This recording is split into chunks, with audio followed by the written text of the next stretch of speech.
What I really love about Aiku's evolution is how well it ties into his own ambition and ego that we saw during the Japan U20 game. For those who don't know about Aiku's awakening or don't really have an understanding as to what it is, Aiku's awakening is essentially an anti-awakening defensive play. Basically, Aiku, when using Metavision, gets into a state where he can analyze the opponent's play to the point where it comes down to one likely possibility. However, in circumstances of an awakening, Aiku will enter flow and potentially sense another 100% option. Like, as we see from here, Aiku, with Isagi's press here, was able to determine that Onazi only had one possible shooting option here. However, using his Metavision and tapping into flow, he was able to sense that despite this 100% option here, Onazi would go for something different, which we all know that he did. In situations like that, Aiku will move into and stop something reflexively, killing what would be an awakening. That is his anti-awakening defense.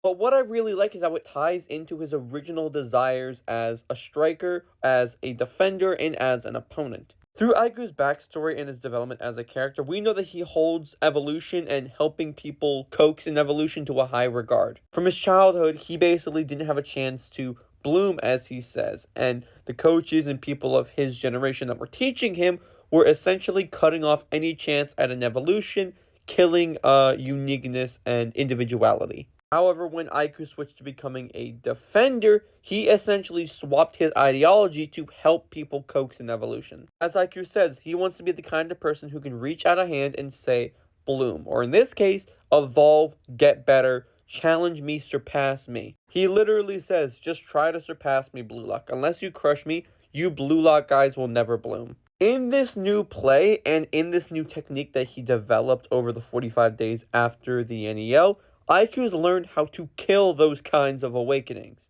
Not in the sense that he's killing the evolution in the capacity that his coaches were, but more or less is just shutting down the randomness of geniuses. And with this new ability, Aiku is now the second talented learner to be able to predict and stop a genius during an awakening. Before him, the only other character who was capable of doing that was Isagi with his true flow state, aka Omnivision.